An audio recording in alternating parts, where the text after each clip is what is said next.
کم و بیش 1,24,000 نبیوں اور رسولوں کو مبعوث فرمایا. وہ تمام ہستیاں درجہ کمال پہ فائز تھیں. ان جلیل القدر عظیم المرتبت ہستیوں میں جو خوبیاں انفرادی طور پہ تھیں، ان تمام خوبیوں اور کمالات کو خاتم النبیین حضرت محمد مصطفیٰ احمد مجتبیٰ صلی اللہ علیہ وآلہ وسلم کی ذات گرامی میں جمع فرما دیا، اور پھر عرش والے رب نے یہ اعلان کیا لقد کان لکم فی رسول اللہ اسوۃ حسنہ. دنیا میں بسنے والوں،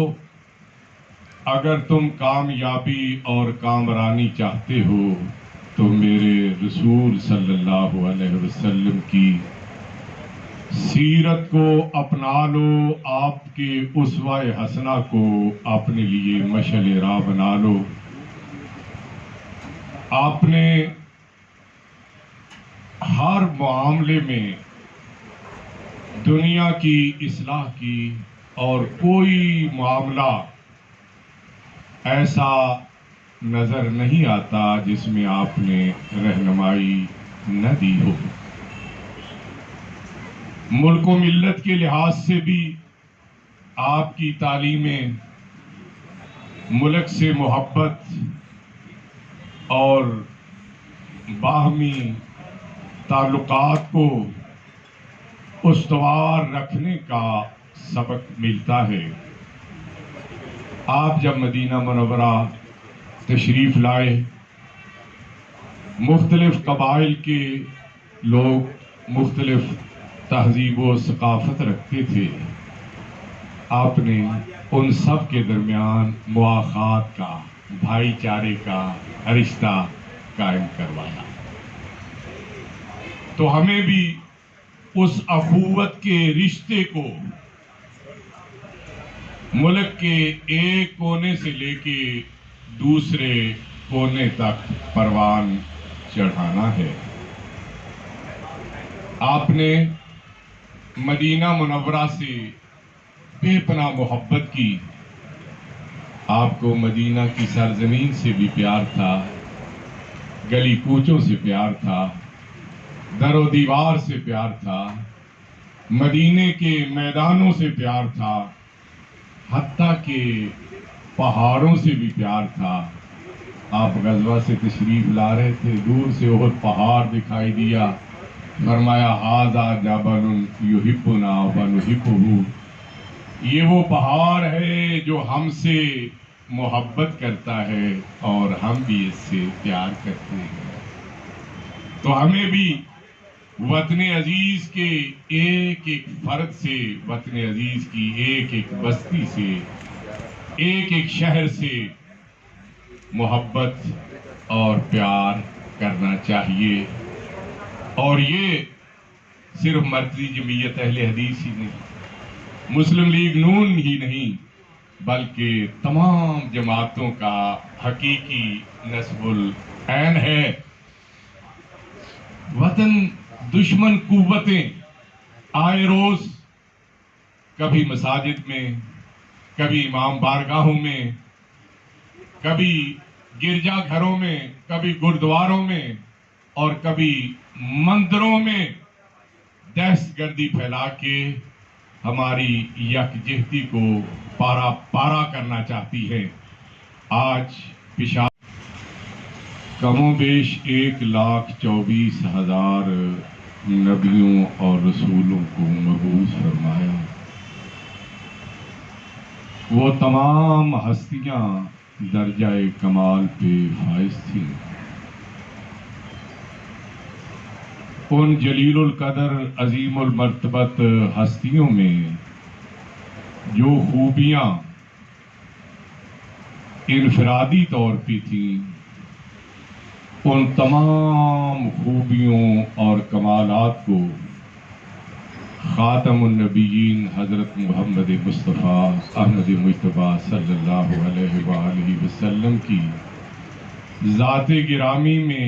جمع فرما دیا، اور پھر عرش والے رب نے یہ اعلان کیا لقد کان لکم فی رسول اللہ اسوۃ حسنہ۔ دنیا میں بسنے والوں، اگر تم کامیابی اور کامرانی چاہتے ہو تو میرے رسول صلی اللہ علیہ وسلم کی سیرت کو اپنا لو، آپ کے اسوہ حسنہ کو اپنے لیے مشعل راہ بنا لو۔ آپ نے ہر معاملے میں دنیا کی اصلاح کی، اور کوئی معاملہ ایسا نظر نہیں آتا جس میں آپ نے رہنمائی نہ دی ہو۔ ملک و ملت کے لحاظ سے بھی آپ کی تعلیمیں ملک سے محبت اور باہمی تعلقات کو استوار رکھنے کا سبق ملتا ہے۔ آپ جب مدینہ منورہ تشریف لائے، مختلف قبائل کے لوگ مختلف تہذیب و ثقافت رکھتے تھے، آپ نے ان سب کے درمیان مواخات کا، بھائی چارے کا رشتہ قائم کروایا۔ تو ہمیں بھی اس اخوت کے رشتے کو ملک کے ایک کونے سے لے کے دوسرے کونے تک پروان چڑھانا ہے۔ آپ نے مدینہ منورہ سے بے پناہ محبت کی۔ آپ کو مدینہ کی سرزمین سے بھی پیار تھا، گلی کوچوں سے پیار تھا، در و دیوار سے پیار تھا، مدینے کے میدانوں سے پیار تھا، حتیٰ کہ پہاڑوں سے بھی پیار تھا۔ آپ غزوہ سے تشریف لا رہے تھے، دور سے احد پہاڑ دکھائی دیا، فرمایا ھذا جبل یحبنا ونحبہ، یہ وہ پہاڑ ہے جو ہم سے محبت کرتا ہے اور ہم بھی اس سے پیار کرتے ہیں۔ تو ہمیں بھی وطن عزیز کے ایک ایک فرد سے، وطن عزیز کی ایک ایک بستی سے، ایک ایک شہر سے محبت اور پیار کرنا چاہیے۔ اور یہ صرف مرکزی جمعیت اہل حدیث ہی نہیں، مسلم لیگ نون ہی نہیں، بلکہ تمام جماعتوں کا حقیقی نصب العین ہے۔ وطن دشمن قوتیں آئے روز کبھی مساجد میں، کبھی امام بارگاہوں میں، کبھی گرجا گھروں میں، کبھی گردواروں میں، اور کبھی مندروں میں دہشت گردی پھیلا کے ہماری یکجہتی کو پارا پارا کرنا چاہتی ہے۔ آج پشاور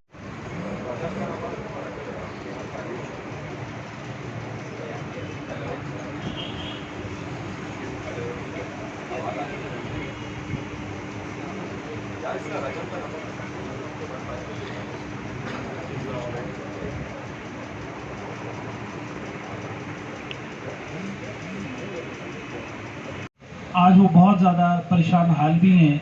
اور وہ اگر آپ دیکھیں تو صرف اس حکومت سے جان چھڑانے کے لیے اپوزیشن کی جماعتوں سے صرف یہی وہ کہتے ہیں کہ جی ہماری ان سے کب جان چھوٹے گی۔ اپوزیشن ہمارا چونکہ 23 مارچ کو ایک مارچ کا بھی پی ڈی ایم نے اعلان کیا ہوا ہے، اور چونکہ ایک تحریک عدم اعتماد کی طرف بھی ایک صورتحال بڑھ رہی ہے، اور انشاءاللہ بڑی کبھی امید ہے کہ ہو سکتا ہے کہ یہ لانگ مارچ کی ضرورت نہ پڑے، اس سے پہلے ہی ان نائلوں نالائکوں سے اس قوم کی جان چھوٹ جائے، اور انشاءاللہ بڑی کبھی امید بھی ہے۔ اور جس طرح سے جو صورتحال چل رہی ہے وہ کافی بہتری کی طرف جا رہی ہے۔ باقی ہماری ایک آپس میں ایک رابطہ اور رہنا چاہیے، اور ہمیں میرا خیال ہے کہ 23 مارچ کے حوالے سے بھی اپنی تیاریوں کو جو ہے وہ جاری رکھنا چاہیے، اور اپنی حکمت عملی جو ہے اس حوالے سے تیار رکھنی چاہیے، چونکہ اس میں ٹائم بڑا کم ہے، اور آج شاید 5 مارچ ہو چکی ہے اور بڑا کم ٹائم ہے، تو ہمیں دونوں صورتحال کے لیے تیار رہنا چاہیے۔ اس سے پہلے جو ایک مارچ ابھی راستے میں اسلام آباد کی طرف جا رہا ہے، وہ بھی ماشاءاللہ بڑی کامیابی